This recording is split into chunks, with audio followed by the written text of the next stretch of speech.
I somehow feel that these choices are very important for the outcome of the game, but we'll venture into that hypothesis as we come back into the game when we get to that point. But anyways, welcome back to Our Wonderland Act 5, my second video on this game. Well, Act 5 that is, okay? I'm still new to this. Outside it doesn't look that different. The pink yew trees are still there.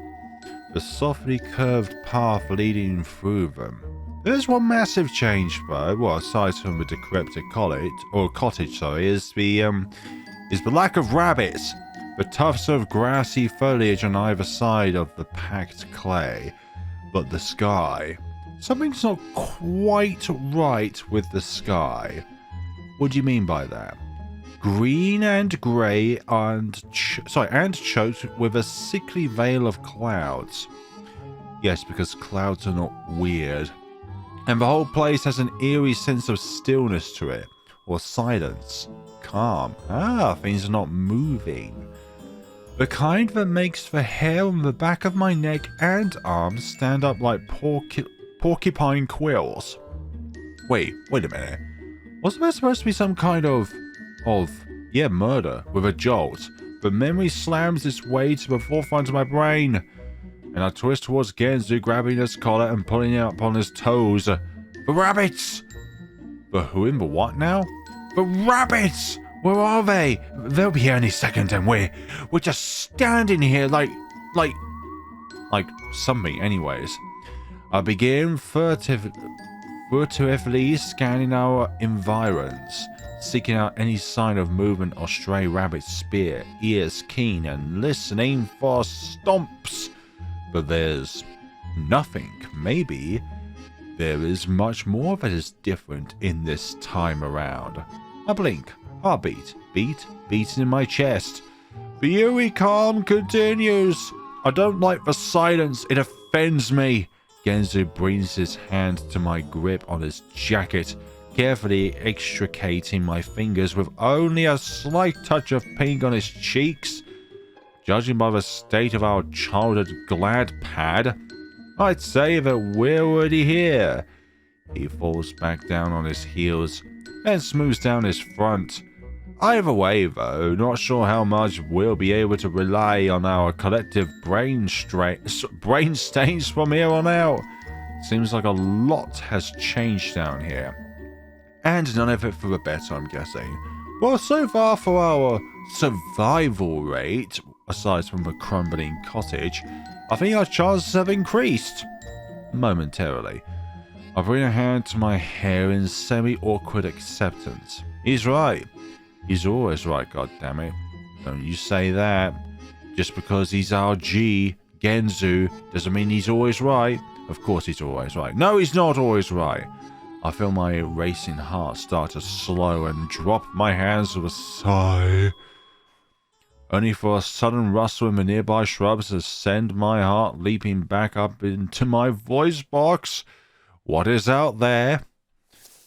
Oh, it is a rabbit, but he's not looking too grand. He's looking rather down. I take a startled step back as a rabbit comes lurching out of the bush. Genzou's arm comes out so fast and then he slams straight into my ribs. He shoves me backward. Going tense, this rabbit comes reeling towards us, breath labored, stilted, snarling. Oh, collapsed! Before promptly collapsing to the ground right in front of us. We can only stare in confusion at the rabbit's prostrate form, tendrils of dust from his impact still painting the air, with all the hair stinging my nostrils. Oh, blood, what's happened to ye? That's when I see the trail of blood. Oh, you're the one that always gets murdered, isn't it? You're the one that goes out of line, and the captain was, well, the captain of rabbits in this case. Oh, it's leaking from the rabbit's leg. A torn snarl of red, slicked fur leaving a vivid stain on the strewn gravel. He's hurt.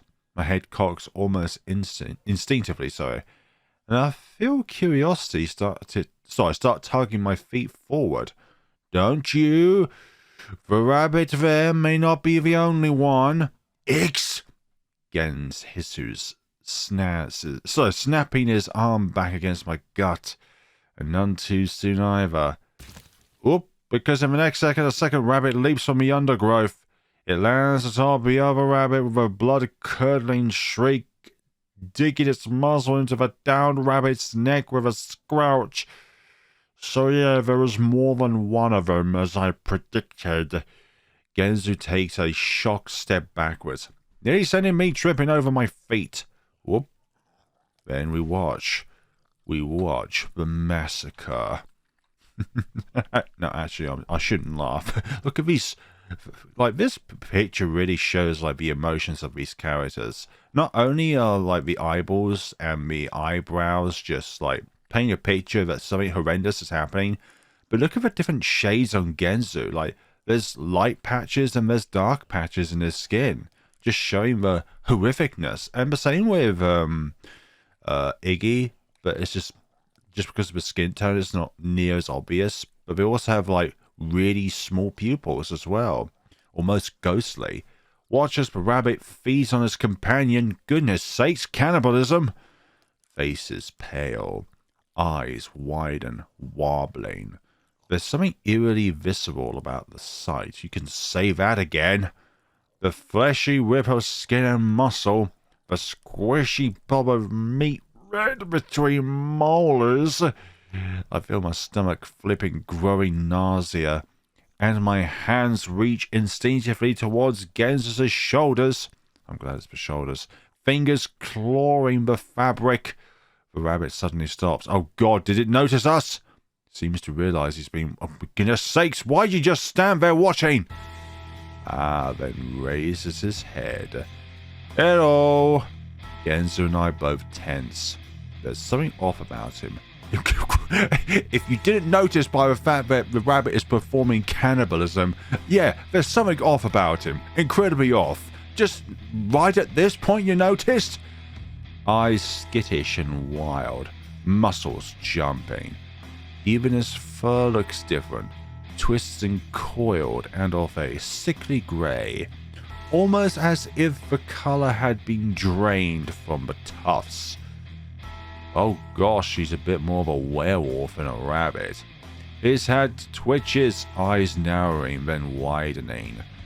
He begins, crawling as some kind of zombified rabbit. Because if he's crawling, then he's lost his legs somehow. He begins crawling forward, ears flat and bloody clumps leaking down his chin. Yeah, all those words, definitely, Genzou. We gotta get out of here. Genzou backs up 1, 2, 3, 4, 5 steps, taking me with him. But it's a futile effort. The rabbit growls, a low, breathy thrum. And obviously, Ben leaps. Genzou flies back into me, sending both of us tumbling to the ground. And the rabbit goes sailing past us, rolling forward in the dirt a few feet away. He's got some big arm strength. Genzou wastes no time. He scrambles to his feet and grabs my wrist, yanking me after him as he takes off towards the trees. Imagine if we try to take Genzou. We would stand no chance of our muscles. And then Genzou's big bulk.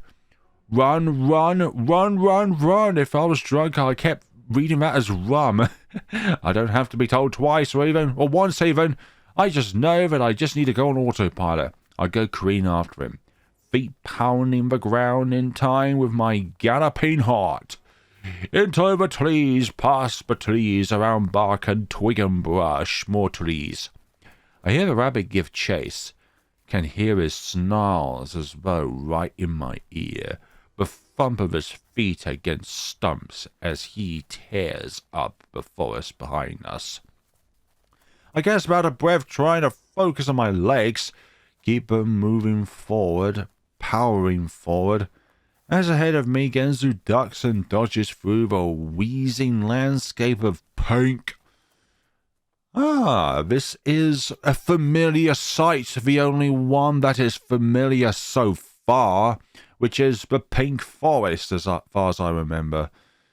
Or is it now more of a bloody red? I don't know. We burst out into a clearing and he stops for a moment, head spinning left, right. My lungs are burning and I let out a ragged cough. Then notice the sounds behind us are gone. I blink, glance back. Oh, the rabbit bounds out of a tricker to our front, slamming into me and sending me flying back. Back until my spine cracks against a tree, ejecting the breath of me like a punctured airbag. Come on, we gotta finish our mission here, and no stupid rabbit's gonna stop us before I can so much as slide an inch down the bark. Rabbit's iron grip. Hands have my shoulders, pinning me against the wood. My head cracks back with a star-spiraling jolt. Ooh, and by the time my vision clears, the rabbit's face is in mine. Blood-soaked fur trembling against my chin. Genzou, look at your best friend here about to be eaten alive by some cannibalistic rabbit. He cocks his head to one side, then the other. Orlum, can you tell your rabbit here to stop being so cannibalistic and want to murder us? But not a spear, but just through its natural tendencies? Then the other. All the while his yellow eyes take me in, roving up and down the length of my torso. My body trembles, heart fluttering. I can barely hear my thoughts over its pounding. I try to swallow, but it gets caught in my throat. And while he lowers his head towards my neck, my muscles give a panicked jerk. I clench my eyes shut. Yep, those are the sounds that you make in that scenario. Only for my attention to be stolen by a dog crack against the rabbit's armored shoulder. Hey, you big hulking blank toy! The rabbit twists his head back at this new onslaught. Oh, onslaught being, and I look past him to see Genzou with one hand on his hip and the other tossing a stone up and down in the air. Yeah, I'm talking to you, you big furry lummox. He tosses the stone and it hits the rabbit right between the eyes. Got him right between the eyes. The rabbit lets out a perturbed squeak, then snarls. Overgrown Easter bunny, you got any brains up there in all that marshmallow fluff? Genzou points to his head in emphatic derision.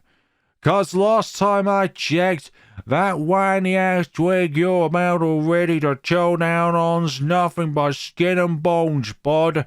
If you want some meat on those bones, then get right here to your good old boy Genzou. I've got plenty of meat on the bones, but you gotta be able to pin me down first before you can actually get to my meat on my bones. The rabbit loosens its grip on my shoulder, and I slide down to my feet with an ankle-jolting thud. Can't even see a real meal when it's gonna go down that fuzzy-wuzzy little Linux of yours. Genzou gives his stomach a satisfied pat. What? It is... Oh dear. Are you really hating on Orlum that much? You two used a tiny royal... That boy? Is that it? Should have known your bloody boy'd whip you up good. Now I can see the rabbit's fur bristling. Oh dear, a low, breathy growl slithers out between his lips as he turns his whole body towards Genzou, ears flattening against his head. Oh, that one hit a nerve, I see. A little too close to home there, am I? Or am I right or am I right? Well, you just got starved for something good for once. The rabbit starts inching towards him. Don't worry, I got plenty of me to go around. And I won't even make you wear a leash either. Oh wait, don't tell me you liked... Goodness sakes, what kind of fantasies are you envisaging, Genzou? Goodness sakes, moments ago, back in that, well, your apartment, you was literally crying at your life out. And now here you're kind of back to, well, not kind of back, but a little bit towards the The humorous Genzou that we originally knew back in the first few acts. Well, probably not the first few acts, because Iggy was kind of a bit of a crap stain on Genzou in one of the acts, where he just was just completely angry. Then laughs, lips twisting into an impish grin. Guess rabbits really do make good pets, huh? The rabbit screams, a shrill phlegmy wail, so loud that I have to slap my hands to my ears. And he lunges. Yeah, exactly, yeah, you shouldn't have taunted it that much. Then he twists on his heels and bolts. Run, Iggs, run! Yep, that rabbit is definitely going. I watch him go flying towards the other end of the clearing.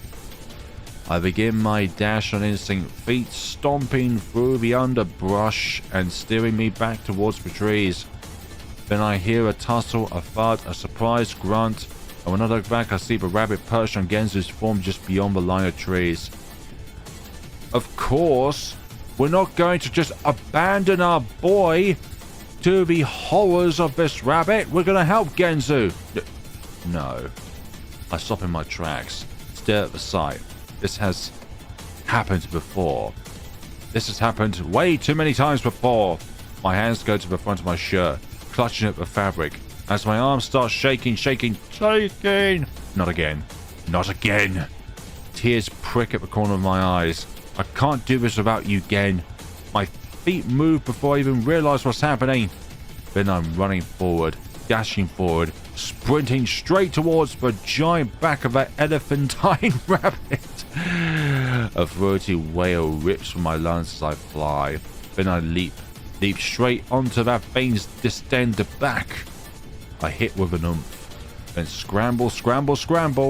I pull myself up towards his shoulders, fingers searching for anything I could use to grip, knees digging painfully into the smooth surface of his armor. I climb until I reach his head, then do the only thing I can think to do in such a situation. I grab his ears tight between my fingers and yank. The rabbit gives an unsightly yelp. He tries to buck me off, tries to reach up and grab me, grab his ears, grab anything. But I just wrench his ears harder, all the way back towards my knees. More pain squeaks. I can feel his body twitch in pain, and his hands grapple helplessly at his throat and shoulders, unable to reach me. Beneath me, Genzou watches in wide-eyed wonder, still splayed out on his back. Then his gaze turns sharp. I see him dig in his pockets. Well, that's something shiny. Then stab. Oh, it's a screwdriver. I knew it. The screwdriver goes straight into the rabbit's exposed neck. Keep holding him, Iggs. 1 stab, 2, 3, 4, 5, 6. Again and again. Genzou jabs the tip straight into bloody mass of fur. The rabbit's body spasms behind me, nearly choking me off, or clutching me off, while I hold as fast as don't you mean as firm as you can? My whole weight going into my claw-like grip on his ears. It's only the grip that you need to take focus off. Genzou keeps going, on and on. Blood's flying everywhere now. Paint in his hands, his face, the grass below. The entire front of the rabbit's armor's red with it. So bright and brilliant I can barely look at it. And the squelches, like tugging a boot from waterlogged mud. Each jab spurting more and more goop across Genzou's fingers as the tip ribs through more and more tissue, seals and veins. Genzou gives an almost desperate sounding bellow, then slams it in deeper than before, buried all the way to the hilt and further, still further, his grip tight as steel on the handle and his hands practically invisible among the red-soaked fur. Then he holds it as the rabbit chokes and gurgles and splutters, holds it as the rabbit's body twitches and shivers and spasms. He even keeps holding it as the rabbit gives one final jerk before collapsing forward, slumps on top of him, and slamming his head and back against the ground. There's a moment of silence, of complete and utter stillness. I don't know why, but something tells me that this rabbit is undead. The two of us just lying there with a rabbit corpse between us. Growing pool of blood soaking Genzou's jacket. Even though in this portrait, Genzou's jacket looks completely fine to me. I blink and look down at him over the rabbit's shoulder. The rabbit's shoulder. Poor Iggy. Ah, he returns to the case in what looks like half-day shock. How are we going to get this rabbit off of Genzou? That's the bigger question. Because Genzou is just, well, collapsed before promptly grinning. The same stupid, crap-eating cavalier grin he shoots me so many times before. I prefer this grin, thank you very much. Ah, he yanks the bloody screwdriver out of a rabbit's neck with a spray of red. Never leave a workshop without it. I roll my eyes, but feel a wave of relief wash over me all the same. Guess what, the next scene? There's going to be a rabbit like this again, but there's going to be like 20 of them. And you'll stand no chance. We did it, unless you get them to turn on each other, that is. I'm not sure how we did it. It's called Dreamwork, baby! Teamwork makes the dream work. I got him back to front there. We did it. A release of tension shudder runs up the base of my spine to the top of my skull, making the tips of my hair tremble. Can we get this 2-ton tin can off me, though? Maybe? Damn near making me blank my own guts out of the grass. He shoves against the weighty torso, keeping him pinned. Oh, right. What do you mean, oh, right? I know the fact that the emotional situation is alarming, but still, you got to realize that this rabbit is, for goodness sakes, on top of your best friend then, and all you can do is just lie there on top of this fluffy thing? The two of us making for a sorry sight as we push ourselves back to our feet. Hair moves, clothes moves, unsightly red stains streaks across skin and soaked into fabric.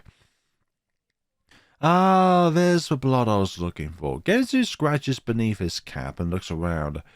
Belligerent breath slowly returning to normal. I know that's not how you pronounce that word. I follow his gaze. You think there's more? Yeah, I was thinking that, actually. That just sprung to my mind. It's like, that can't be the only cannibalistic rabbit around here, right? Where murder rabbits go, more murder rabbits follow. Or something like that. I scratch anxiously at my arm. Not sure I'm ready to take on another one of those things again so soon. Or ever, to be honest. Like, even the first time was way too much. Shall we keep moving then? This whole goddamn forest has given me a plus-size case of willies. Yeah. Great, another one. Damn it, DJ Khaled, another one. As if on cue, a screech rips through the air. It's shrill and hoarse and loud, so goddamn loud.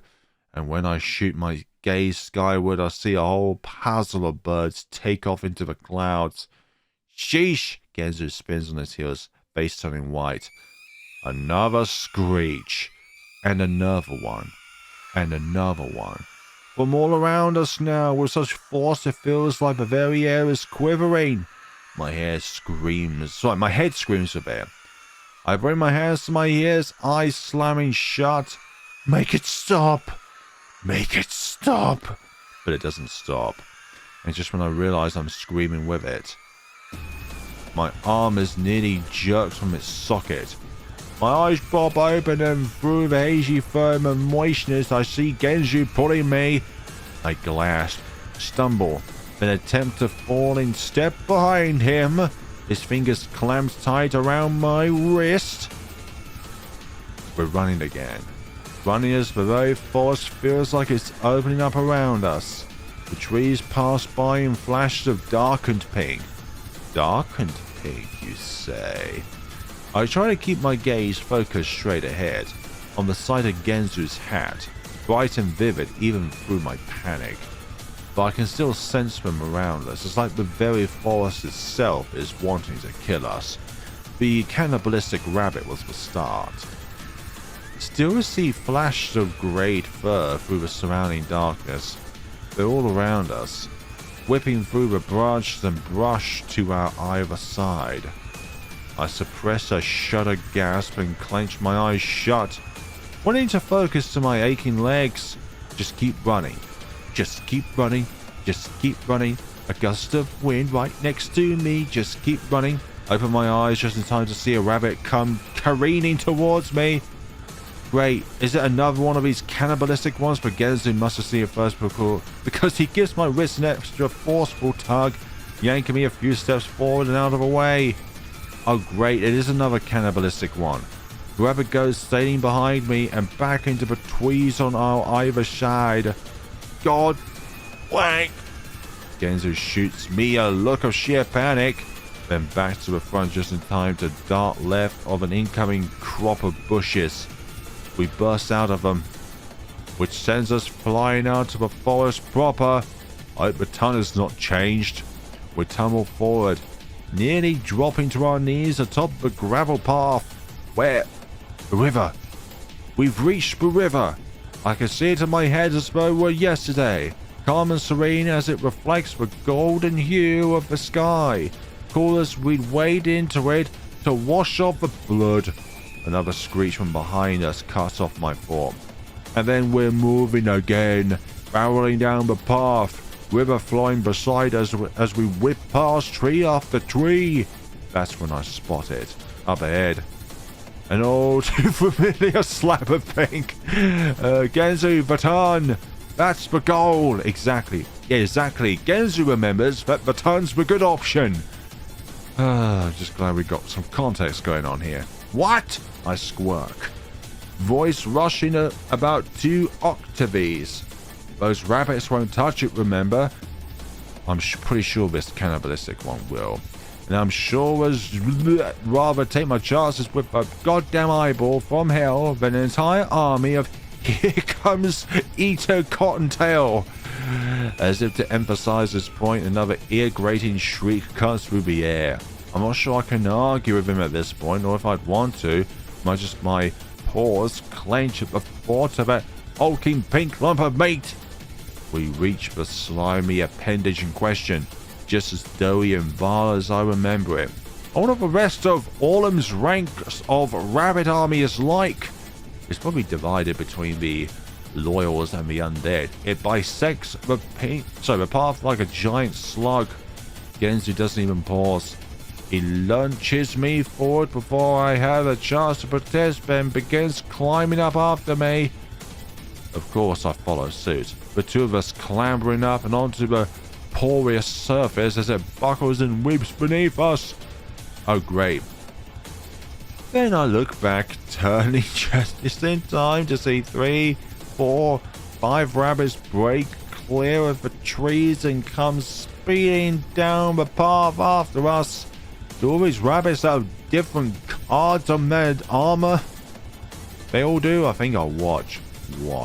Narrow my eyes. Genzou! What?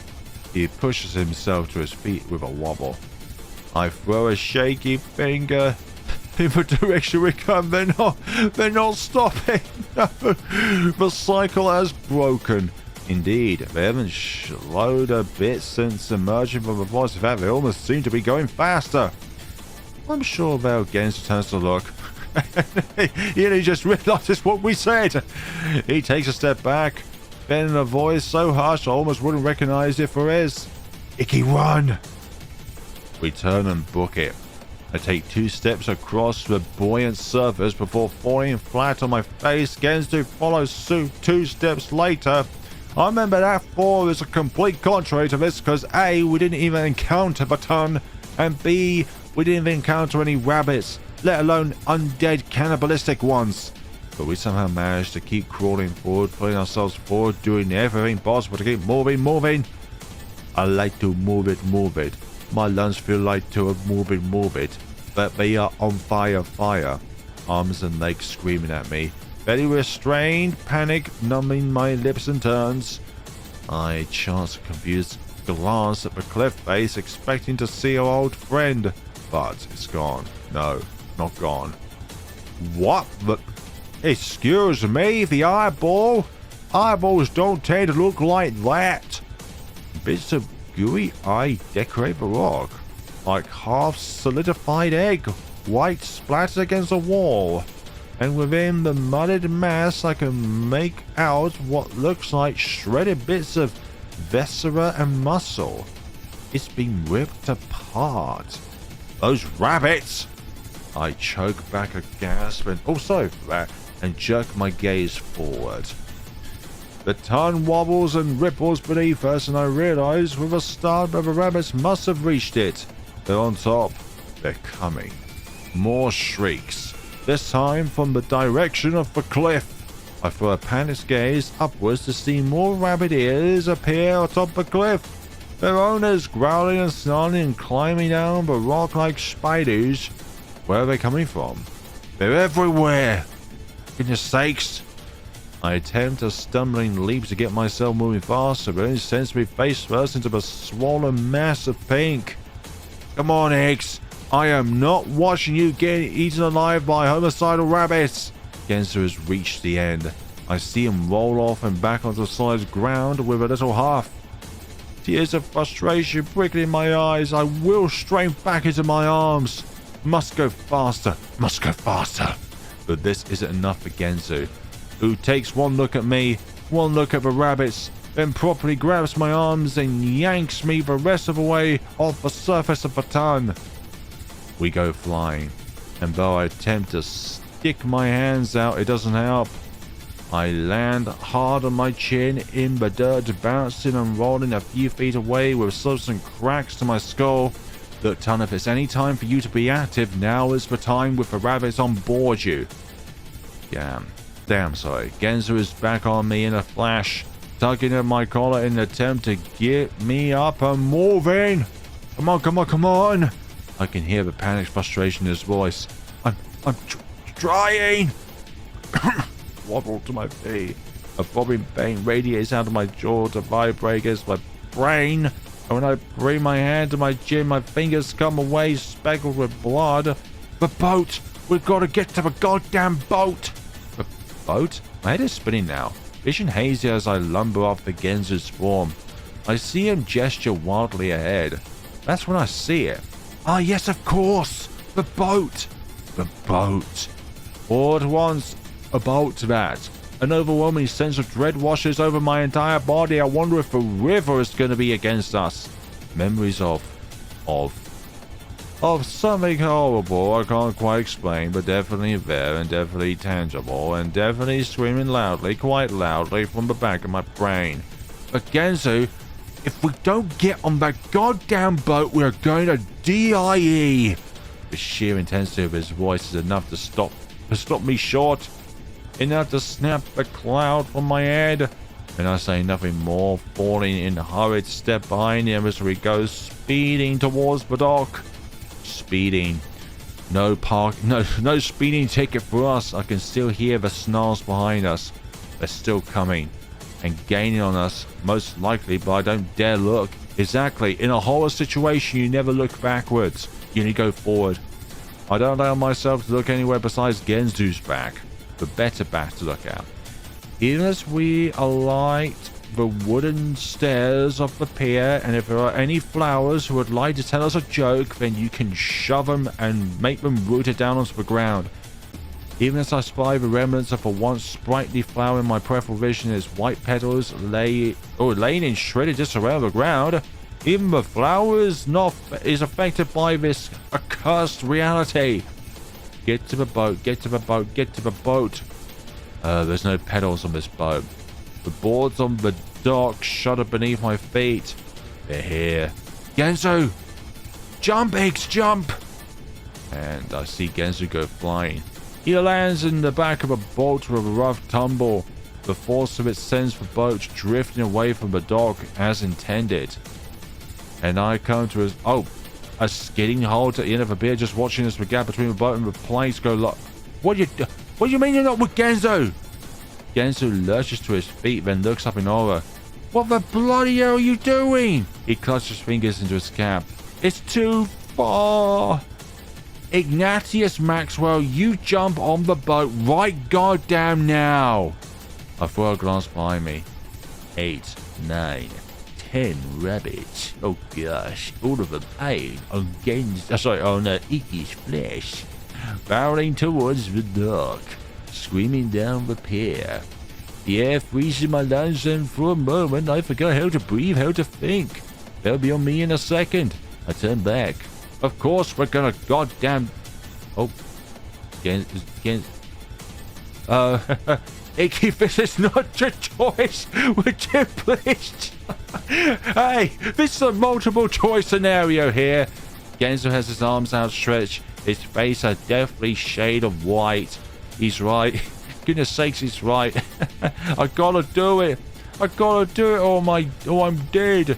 I clench my eyes shut. Developer, how dare you not give us the choice to either jump or not jump, only give us one choice in which we have. Take a deep breath. Then, jump. It seems to last forever, almost as though I'm suspended in the air. Then, all at once, time speeds up, and I'm flying. Damn, I missed the boat by a good foot, plunging instead straight into the water. Remember your swimming lessons. I hadn't been prepared for this, and as I gasp in surprise, water invades my mouth, my throat, my nose. I splutter, throw my arms out, battle desperately with the sloshing froth. The boat. Where's the boat? I grab up a white wall. My fingers slick against the surface. Then a set of hands finds my shirt.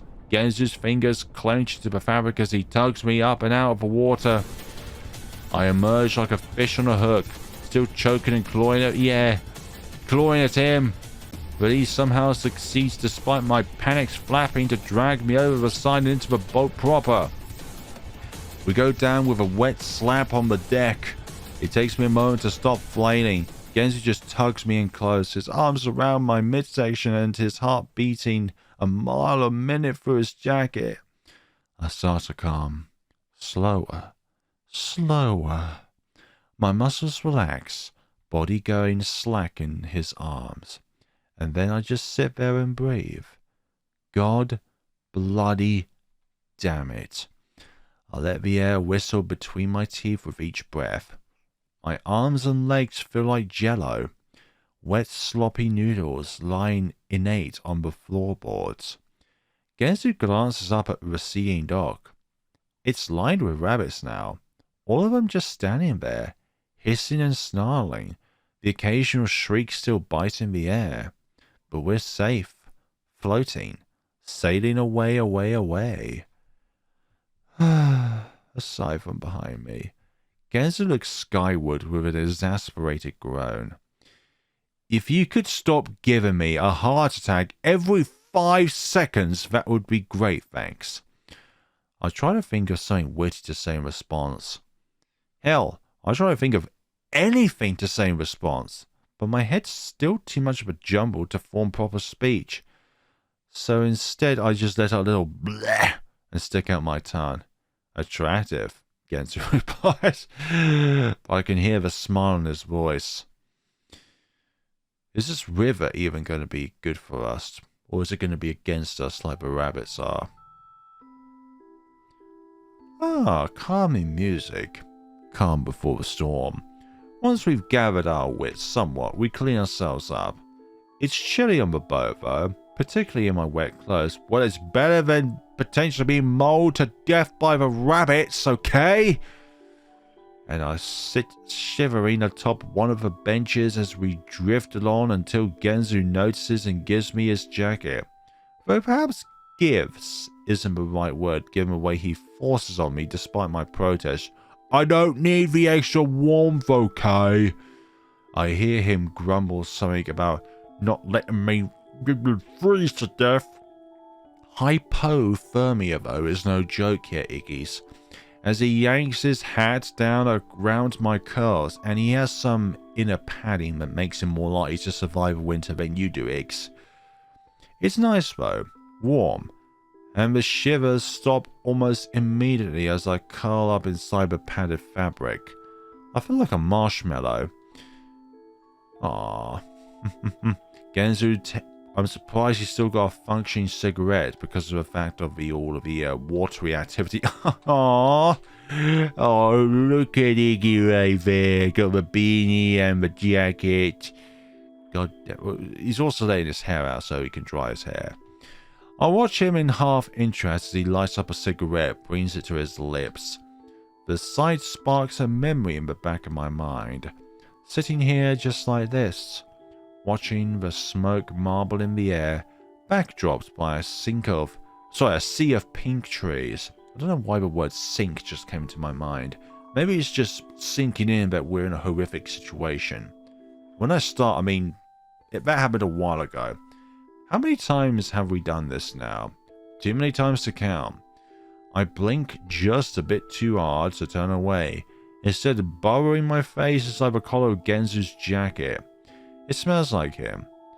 You think the others are here just, like, doing their normal thing? I feel like there's going to be some changes to them as well. I think from the rabbits, I definitely think there's an immediate change to Orlem's arc. His tone is light, but there's something careful about the words. I don't know. I stare down at my hand, opening and closing my fingers in curious wonderment. Although I feel like there's going to be zombies as we reach the other side. I mean, it's weird, right? If they remember too, then why would they come back, you know, after everything that's happened? Maybe there's a purpose behind all of them, but there's an even greater one behind this one. We came back. Genzou blinks at this, cringes. Yeah, I suppose. He takes a long, slow draw of his cigarette, his nostrils flaring. I turn my gaze towards the sky, waiting a few moments before continuing. I think something's... What do you mean, you think something's wrong? Did you notice the rabbits back there that was, well, almost gonna kill us? Yeah, you think something's wrong? I think they might be in trouble. Why else would things be so weird here? You say as if weird isn't par of the course in this goddamn place. True. I borrow my frowns, but I mean, I just mean more than usual. Genzou murmurs in non-committal acknowledgement. I don't know what he means by it, but I don't ask. I instead drop my gaze to my shoes. Never out of immediate danger, the looming thoughts of dread are beginning to reform themselves in the corners of my mind. Why, though? What are they doing? Are they okay? Are they trying to figure things out just like us? Though not sure how those others could get any worse than they already goddamn are. I hear Genzou mumble through his cigarette. I glance up. Genzou's shooting daggers at the floorboards, brows curled in indignant rumination. His cigarette is bounced again, up, down, up, down. The sight makes me wince, a nagging feeling of guilt tickling the base of my spine. I did try. Genzou's head pops up. I feel his eyes on me. To help everyone. We're going back to the sole duty purpose thing that I mentioned about in the near end of the previous episode, about the fact that it's not your sole duty to make everyone happy. You can help people guide themselves into the path in which they could possibly make them happy, but you're not one that should do it for them, because it's only them and up to them to find that path. To be what they needed? I sink even lower into the collar of Genzou's jacket. To make them happy. What the hell? The abruptness of the remark catches me off guard. I jerk my gaze upwards to see Genzou just staring at me. What did I say? Did I say something wrong? I clasp and unclasp my hands between my thighs. What the hell, what? I finally ask. Since when is that your responsibility? Yeah. I'm thinking that too, Genzou. Genzou flicks his finished cigarette to the ground and stomps out with his toe. That's, well, my tongue feels all of a sudden extremely dry. I hadn't ever really thought about it before. They need me. Oh yeah? And why do they need you? That's Because it's my fault. What's your fault? Uncomfortable panic is riding up my chest. I wave my hands in increasingly violent flourishes, but nothing comes out of my mouth. I try and I try, eyes clenching and unclenching. Then finally, everything! It pops out with a little hiccup, trembling my lips. And with it, I feel the heat form on my face, my neck, behind my eyes. My throat is already constricting. The tears are coming, because I can't even have a normal conversation like a normal human being. Everything is my fault. My vision goes blurry as water fills my eyes. I wanted to make everyone happy, but I couldn't. Instead, I just ruined their lives. Ruined your life. I can't do anything right. Can't be there for people. Can't say the right thing. Can't be what people need me to be. Isn't that the contrary of what you want from people? That is no expectations. I try and I try, but all I ever do is make things worse. I bring my hands to my temples, fingers digging into the fabric of Genzou's hair, into my scalp. So hard my head begins to pound. Genzou just stares at me, a look I've never seen before in his face. I don't know what's wrong with me. I curl my arms around my chest with a shiver. Genzou cocks his head to the side, blinks, then reaches forward and yanks the sides of my hat. Oh, what do you mean, your hat? That's Genzou's hat. Down particularly to my chin. Brain a little waterlogged there? Because you're not making any goddamn sense. The hell are you going on about ruining people's lives? How have you ruined anyone's life, huh? It's true. I try to wrestle his hands away. Could you care to elaborate, Iggy, as to how you ruined everyone's lives here? How you ruined Genzou's life? How you ruined Gidget's life? How you ruined Orlem's life? How you ruined Bux's life, or Hunar's, or Cecile, or anybody else in this tale. How are you going to elaborate that you, Iggy, have ruined their lives? Everyone would be better. Hey, do not say that.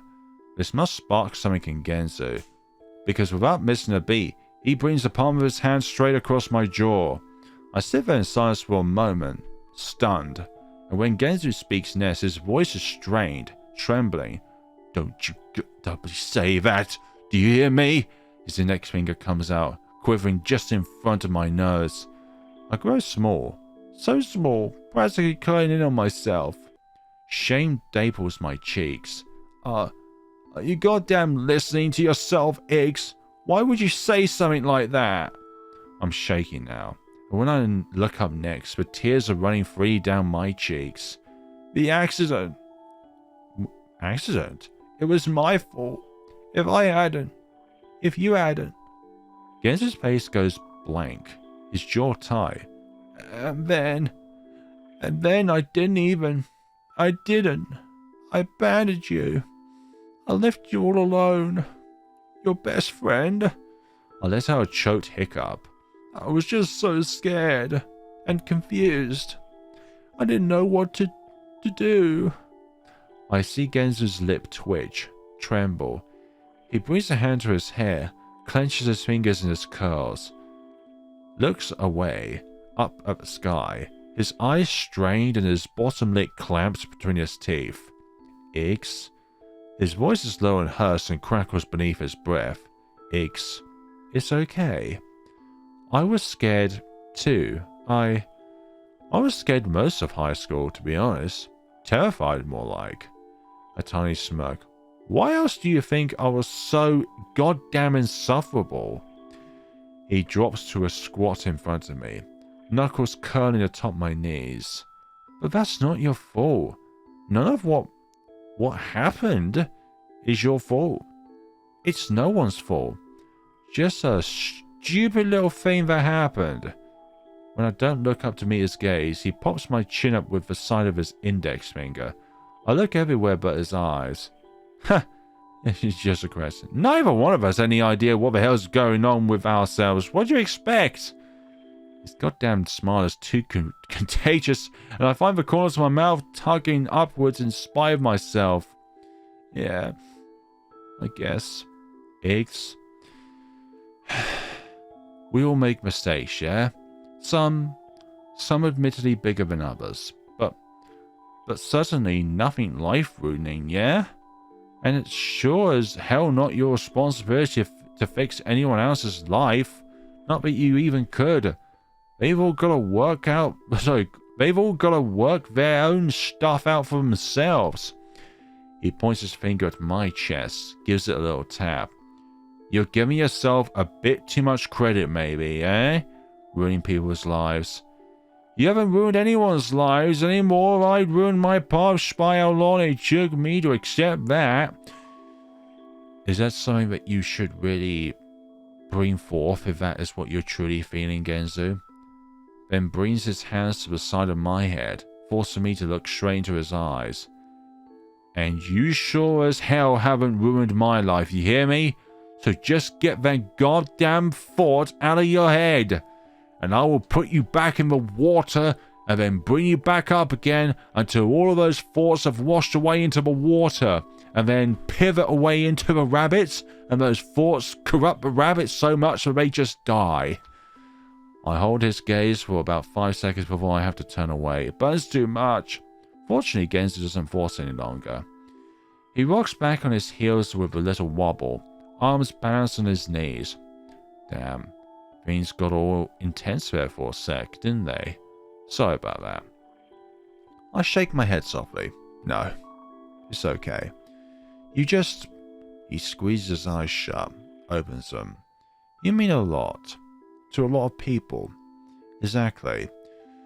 It's a really complicated scenario about feeling like that you only mean a lot to a few people or meaning a lot to a lot of people, because I know this is going off topic here, but I feel like honestly there are a lot more people than I realized over the years of creating videos on the channel that actually do genuinely care about the stuff that I do. And it's not just because of the games that I cover, but it's just like my overall style and my overall personality is that a lot of people like that sort of thing, but barely anyone comments about it, which is kind of one of the main drifting reasons as to why I went away from the channel for a long time. And that's just simply because I feel like my presence on the internet was just nothing really, like a drop in the ocean. So yeah, tangent over. A pause. I see him bite down on his lip, wince. Then, you mean a lot to me. The warmth returns to my cheeks, but this time it's not shame, not discomfort, not emotional panic. I clasp my hands together, staring down at my fingers. I guess you, kinda know that already now, though. After everything, I mean. I don't know how to respond, so I don't say anything. And Genzou continues. That doesn't mean you owe me anything. You don't owe anyone anything, Iggy, so just promise me that no matter what happens, you make your own decision, yeah? For yourself, and not for anyone else. My own decision. What do you want, Iggy? I scratch beneath my cap, squint against my puffy, tear-weary eyes. What do you wish for more than anything else in the whole world? That was the voice that keeps wanting you to do that. Then let my gaze turn hazy as I stare off at the far trees, playing idly with my hands in my lap. I feel the boat rise and fall with the current. On and on, just going with the flow. Gaze snaps his fingers in front of my face as I give a start. Earth to Iggy. You still with me, bud? Yeah, sorry, I must have been staring off longer than I'd realized. Genzou pushed himself back up to his feet with a grunt. Anyway, that's enough awkward talk for today, yeah? Then he mashed his cap into my curls with a few static-inducing twists. Just remember, we're all in this together. The 5 of us started this mess. The 5 of us are going to fix this mess. Something losers stick together and all that. Just like back when we originally entered in Our Wonderland, which still has not to this point been given any concrete visuals in the game itself as to our first ever visit into our Wonderland.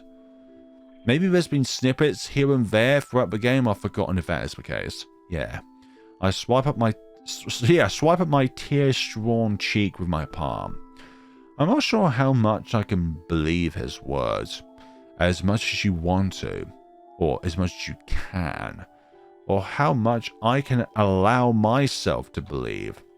But I do feel somehow lighter. Well, when you let out a lot of emotions, you do feel lighter.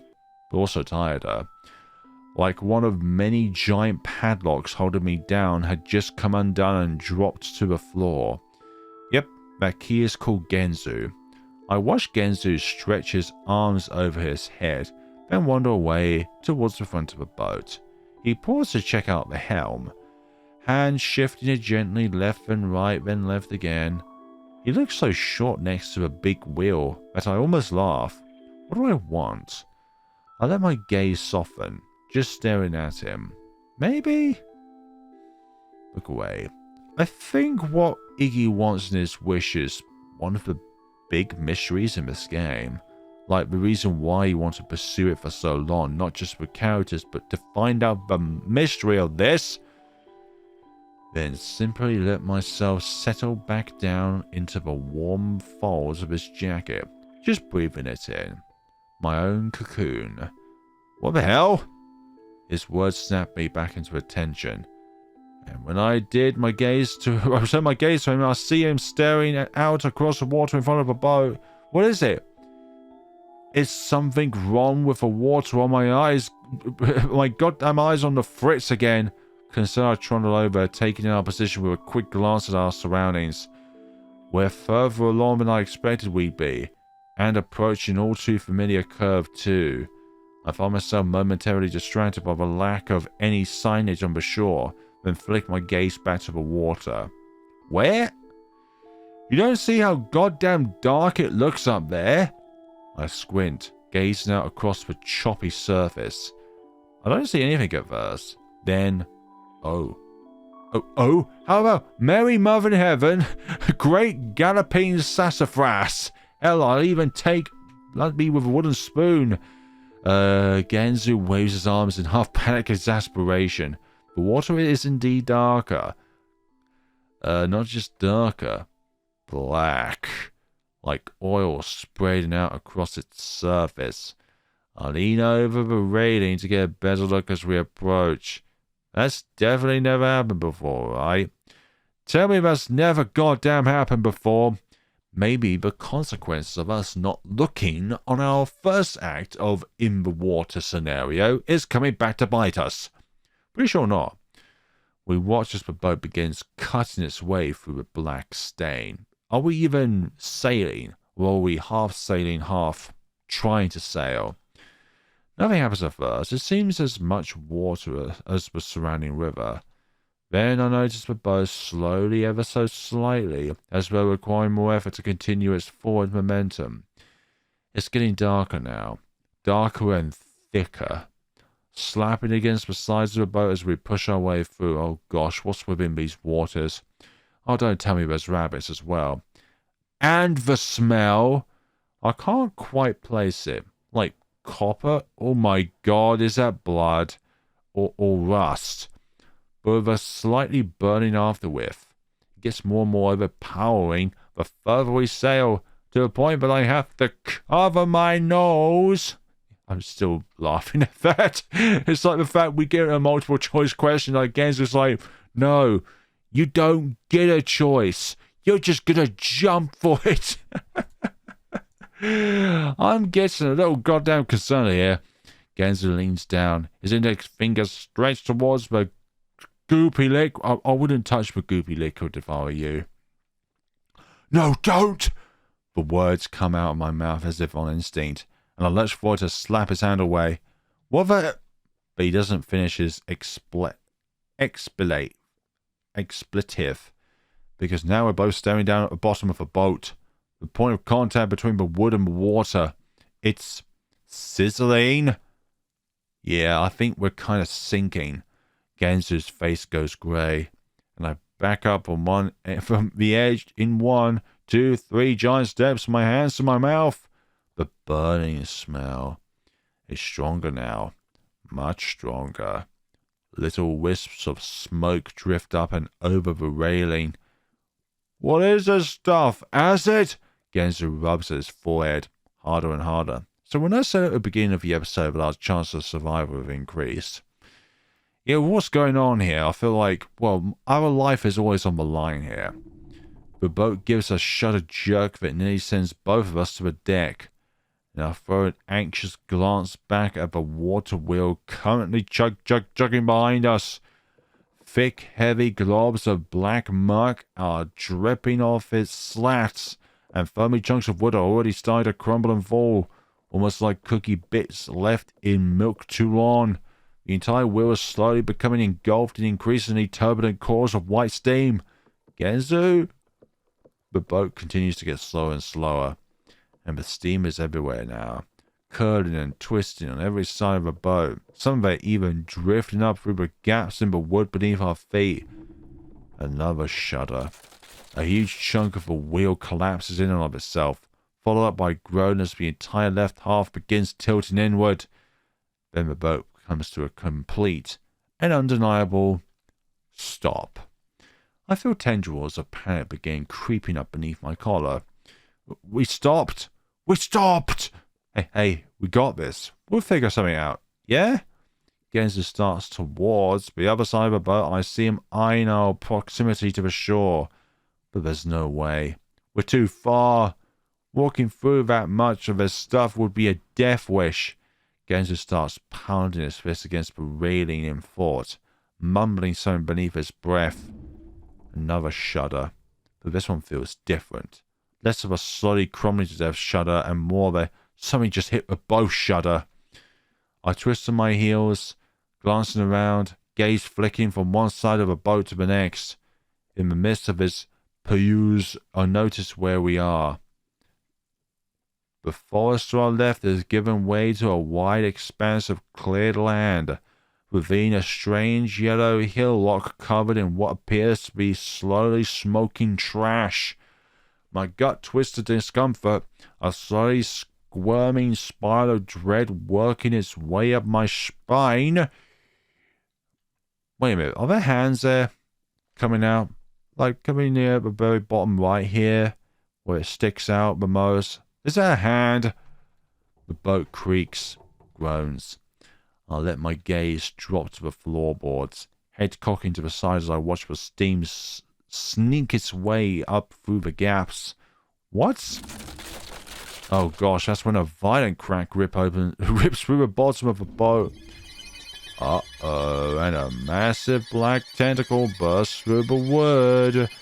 I don't even have a chance to stare back. It shoots upward less than a centimeter from the tip of my nose, sending my bangs awhirl. My vision is filled with it. All wreathing, fleshy mass of undulating sinews and slimy membranes. Eggs! Genzou is to me in an instant, grabbing the arm of my jacket and yanking me backward. We stand there, staring at the tentacle. It stares back, even if it has eyes. Coils in seeming befuddlement, then bolts forward. Genzou football tackles me to the ground and out of the way, just as the tip of the tentacle whips through the air where we once stood. This goddamn thing.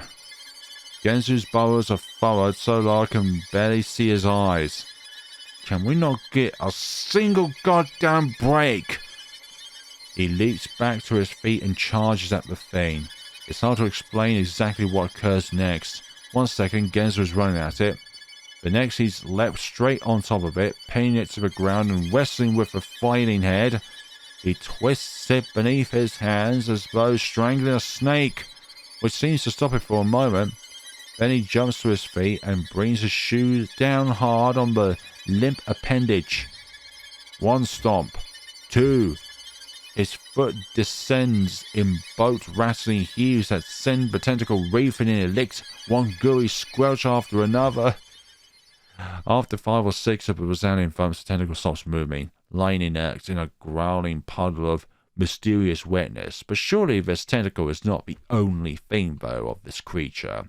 That's just one part of it. I lower my hands, gazing somewhat awestruck upon Genzou's huffing form. You wrestled a giant tentacle for me? And for himself as well. Genzou glances up, looks away. I see a touch of pink grace his cheeks. I, don't know about wrestled, more like fought for dear life, but... Whoop. Another one, and without missing a beat, another heaving creak rocks the boat. And with a rapid-fire series of snaps, a second tentacle bursts through the floor between us. You've got to be bloody kidding me! I back up. Back, heart pounding, brain screaming. Another crack, this time just to my right. I leap backwards right before a third tentacle nearly impales me right up the middle, sorry. Falling straight on my ass to the deck. I roll away towards the edge of a boat. They all only to see tentacles crawling up the side and curling around the railing. I stagger back to my feet, heart like a steam engine chugging away in my chest. I wonder if the tree that we entered in, this is the vision that we saw of it starting to distrust. They're everywhere. I toss a glance at Genzou, who's currently going toe to toe with the one bisecting the length of the ship. He's got one hand wrapped around its tip as the other wrenches the head of a screwdriver into its slick skin. I start backing up towards the half-collapsed water wheel at the end of the boat. I should help. I should do something. Exactly. That's not helping. I squeeze my eyes shut. Then back open. But what can I do? I can't. Yes, you can, Iggs. Everyone always has to protect me. I feel the boat shudder beneath me, again and again. A long, low creak reverberates up through my legs, my spine. We're not getting out of here, are we? Yes, you are, Iggs! Even if we somehow manage to get through this, the next obstacle will surely claim us. It won't! This place is an unending nightmare. Yet we keep throwing ourselves back in like gluttons for punishment. A guttural sense of dread is working its way up from my bowels, extending through my chest, up into my neck, my chin, my eyes. The shuddering is all around me now. The boat creaking and groaning like the Titanic about to go down. We're just going to keep dying and dying and dying. Dying until we can't take it anymore. Dying until it drives us mad. I watch Genzou tackle the next nearest tentacle as another one slithers over the railing to grab at his ankle. What's the point? What's the point of... Shut up, Iggs! No, stop it. I bring my hands to my head, palms pressed against my ears. You're not doing this again. I'm not gonna let you do this again. I squeeze harder and harder. So hard I feel like my brain is going to pop out. Don't literally do that. Get out of my head! Get out of my head! Get out of my head! At that moment, the water wheel behind me, explodes. How many more of these are there going to spawn out of the water?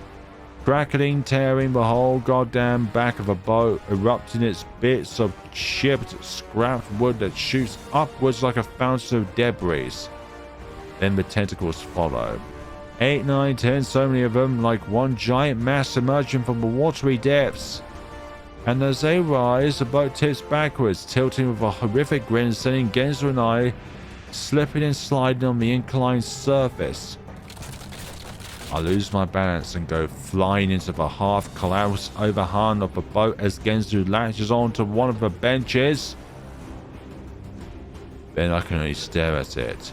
Stare up at the wiggling worm-like fronds spreading out across my vision. That's when it comes for me. 2 of the tentacles wrap forward, encircling my waist and neck and lifting me up towards the sky. What do you want with me? Iggy! He's already got me. Save yourself. I can't even turn to look at Genzou, my whole body wrenched in increasingly unnatural angle as there's more and more of the black snakes latch on. I try to tug against them, try to pull my chin and mouth free from their mucker-slick skin, but they just coil tighter, so tight I can barely breathe, barely think. I feel myself being tipped forward, backwards, bent to the side, almost as though being studied.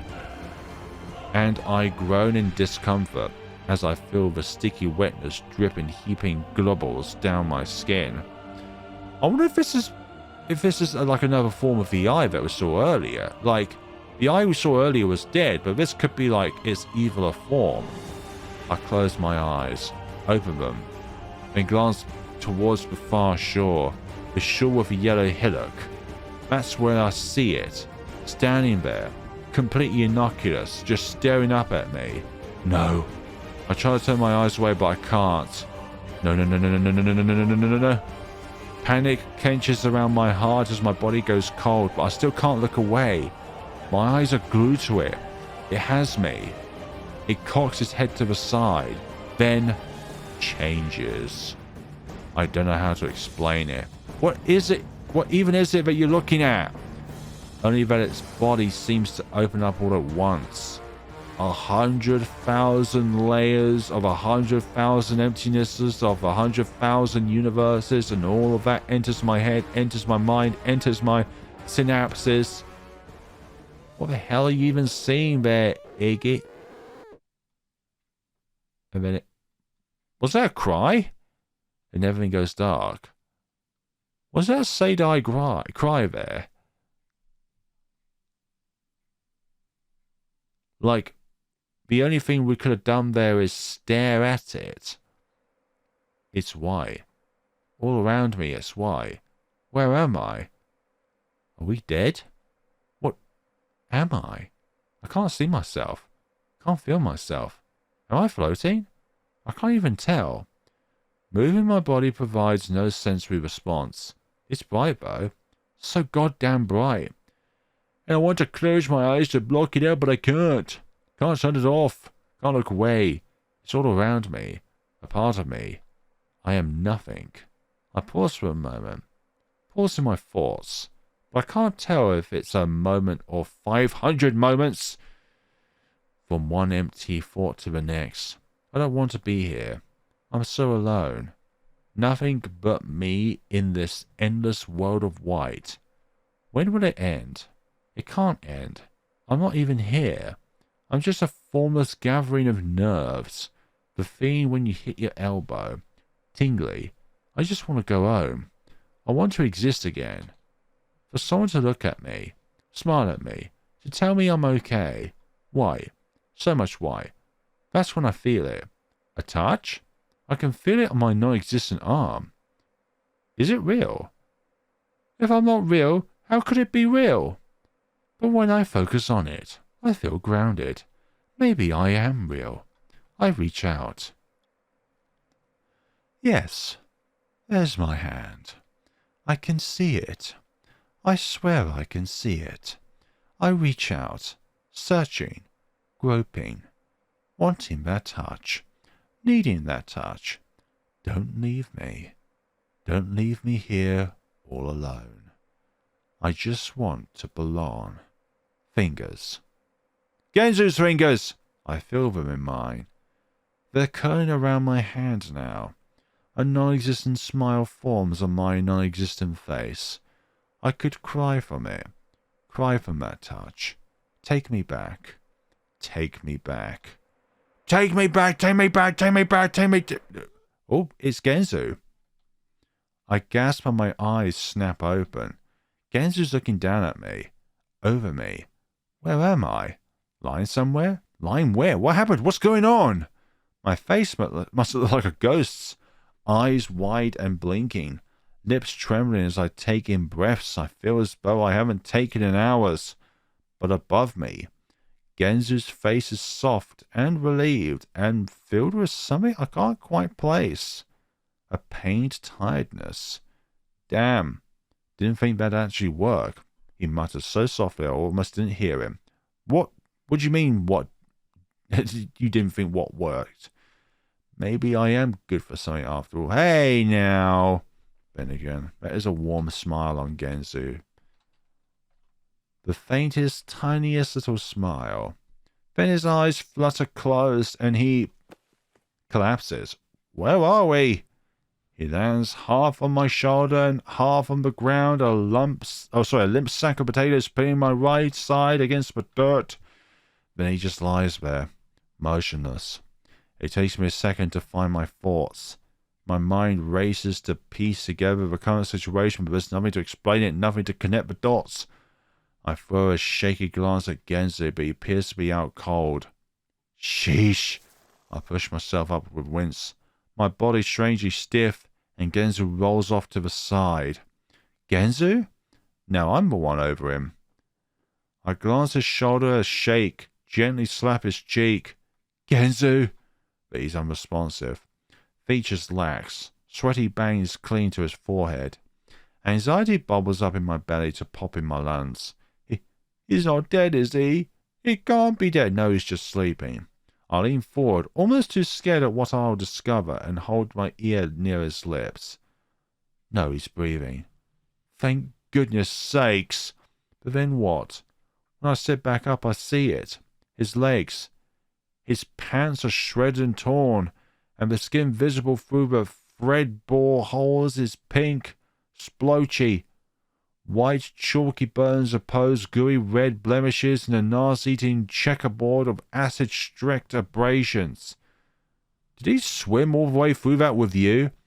I bring a hand to my mouth to stifle a gasp, then finally turn my gaze to our surroundings, hoping for an answer, desperate for an answer, but this looks all too new, even though it shouldn't be new since we've been here for so many times. We're surrounded by trees, a small clearing of sorts. But when I follow the tarry streaks of black that led away from Genzou's shoes like some kind of breadcrumb trail in the dirt or a snail trail, my eyes hit water, the river. It's not far away, just through the sparse patch of trees to our left. Then I peer down at Genzou's legs, at the bits of white seamed fabric tinted with black. Tears start burning my eyes before I can stop them. Stupid! I drop my fist on Genzou's chest. Stupid, stupid, stupid, stupid! Once, twice, again and again. Pound his stupid goddamn chest as the tears run rivulets down my cheeks. Why do you always have to be so stupid?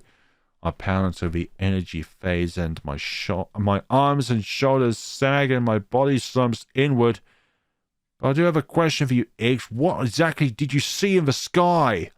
I'm silent then, just sitting there as I wait for the tears to stop. What happened?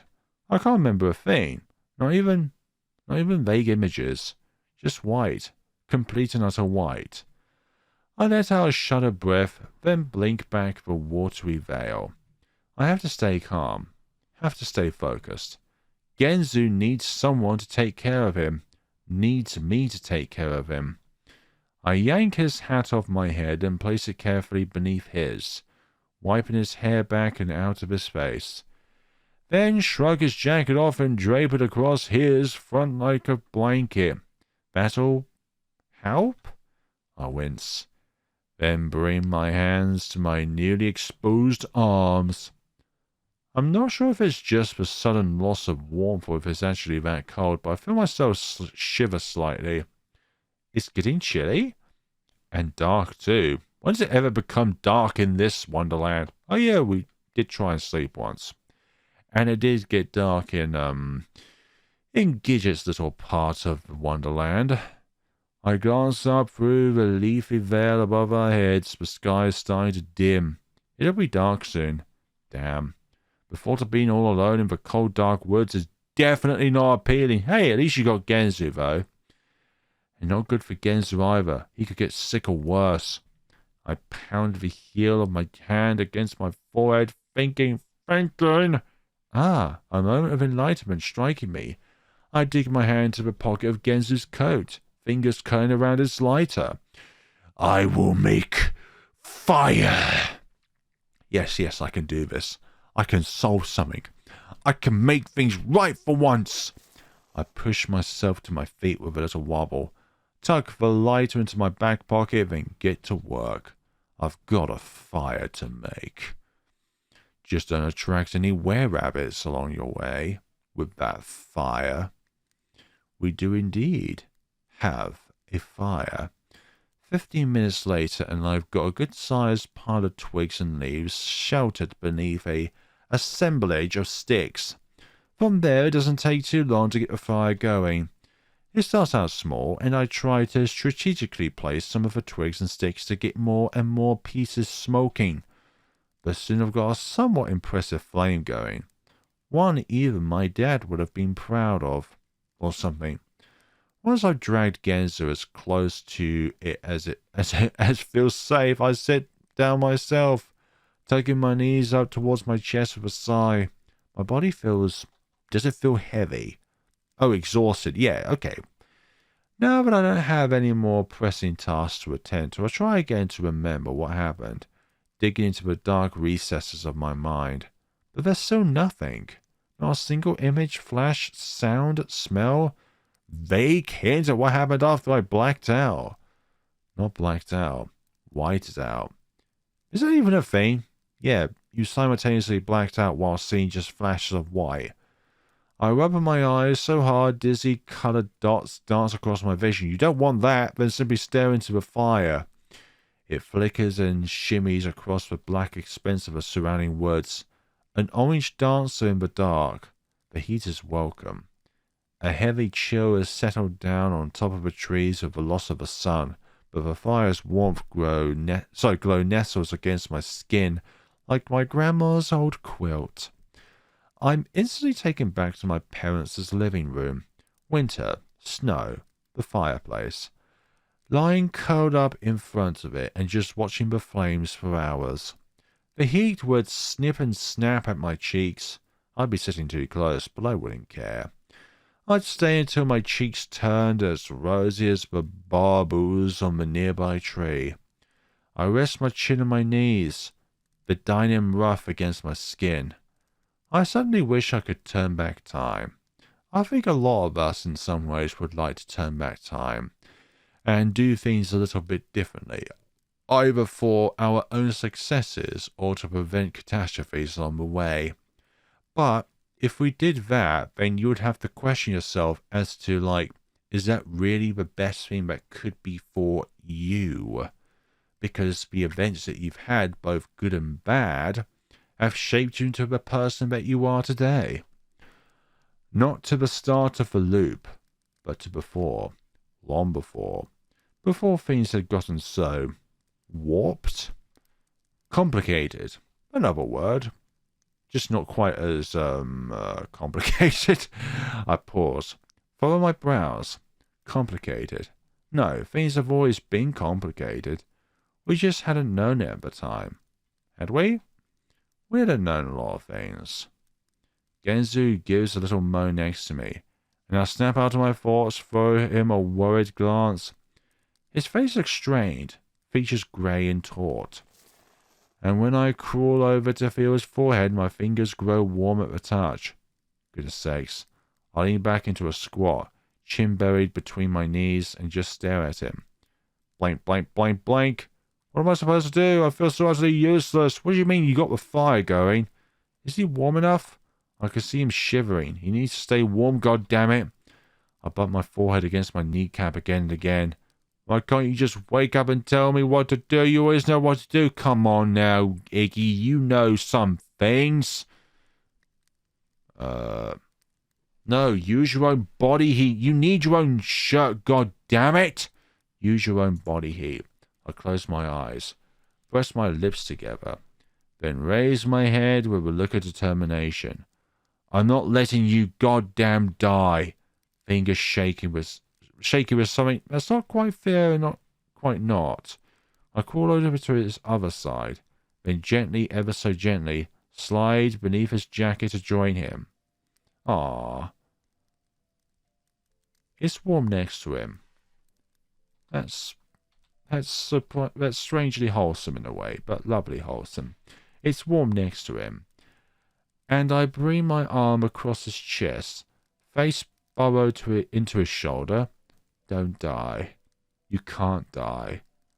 I curl inward, try my best to cover as much of him as I can, almost like some kind of human blanket. I can feel his neck cold and clammy against my forehead. I need you. This sudden thought, this sudden realization tugs at something deep down in the recesses of my brain, and I feel my eyes well up. I've always needed you. I press my face into the fabric of his shirt, breathing him in. Don't leave me all alone. Then close my eyes with a shudder. His chest moves up and down beneath my arm, a soft, undilating rhythm. It's peaceful, soothing. My own cocoon of warmth, just me and him, curled up beneath a jacket in the middle of the dark woods, with the fire going. I feel my lingering anxiety, the one constantly squirming and twisting just beneath my consciousness, finally begin to recede. My breaths are slowing now. Warm, heavy puffs of air that sink into the fabric of Genzou's shirt. It doesn't take long after that for the numbness of sleep to claim me.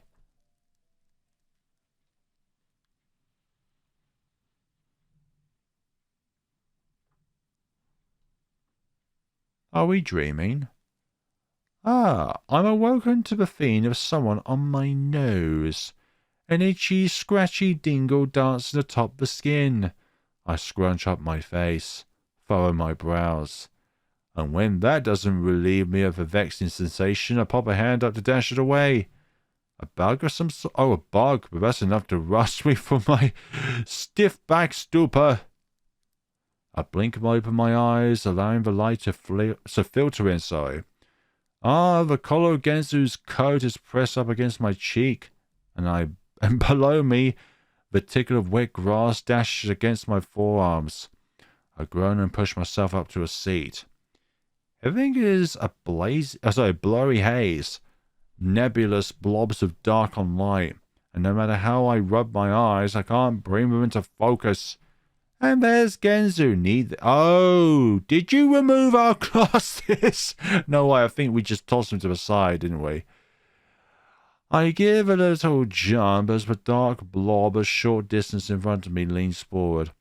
Then intensively reach out, feel the boxy frames of my glass in my hand. I lob them back across my nose. Through the sharpening soup, Genzou's face emerges, a soft smile playing on his lips. Didn't want you rolling on them in your sleep. You're saying you don't want us to crush our own glasses. Oh, thanks. Least I could do. What with you becoming my personal space heater and all. Ah. Glance down at the coat still draping my legs. Remember exactly what had happened the night before. Then shoot my head back up, cheeks hot. I run a hand through my colors again and again. I didn't want you to get cold. You look so sick. I thought you were gonna die. Hey, good thing I'm too damn stubborn to throw in the towel just yet. I'm waiting for this joke to come back. That's like the most Genzou joke. I throw him a reluctant grin, then rise to my feet with a creak of my back. This selects a grimace, and I attempt to scratch out my neck as I wander towards him. He's sitting near the fire now, low and crackly. It looks like he puts a few new sticks in it. Your legs, though. Are you okay? I pop a squat next to him, gaze flicking through the shredded fabric of his pants. Not at all, it hurts like hell.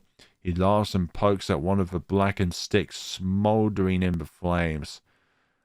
Probably going to have irreparable damage and lose feeling in most of my legs, especially if I don't get them looked at soon. Which I won't since we're, stuck here and all. Genzou. But hey, when have I ever let debilitating bodily trauma hold me back, eh? I don't respond, instead leaning close to get a better look. His legs still look awful, with the fresh pink of the burns has now hardened over into chalky red scabs. Should we put something on them? I would love to hear what you think we should put on them. I chew. Okay, these are some cheeks this time. Can you even walk, though? I already walked once this morning. Nothing like a peaceful morning stroll to make you forget you almost died. And have died. Hundreds of times over. Genzou. Hey, at least I still have my legs this time. Goodness sakes, am I right or am I right? Genzou. Alright. Just trying to lighten the mood. Sometimes you need a bit of humor in this chaos. I roll my eyes and push myself back to my feet. Look around. We're a pretty good ways up the river already. Probably not far from the town. Maybe Gidget's still there. And we can get you into a bed at least for a while. Yes, Gidget. Nothing wrong about this plan at all. Are you going to be this cynical the whole way? Sorry, must be the excruciating pain shooting up and down my calves. My face softens. He really doesn't look great. But we don't have much choice. We must press onwards. We don't have any choice. We got to keep pushing forward. Exactly. Come on. I extend my hand. And though it's probably the last thing Genzou wants to do right now, he takes it with a sigh. I tug him to his feet. Into the blockery we go. And onwards onto our next venture of wherever the hell we are going in our... Why are we back here? Anyways, folks, thank you all so much for watching part 2 of Act 5 of my playthrough of Act 5 of Our Wonderland. Thank you all so much for watching, and yeah, this is still etched in me as in, like, what the hell we're doing here. Oh great, Arc 5. Yeah, Gidget is definitely here, aren't they now? The kiddie cruise. Yeah, definitely a cruise of some kind. Night in the woods. And yeah, that's just Gidget. Just nothing else needs to be said. Gidget. If you already played the first 4 arcs, like, Gidget is just... It's not a name. It's an emotion.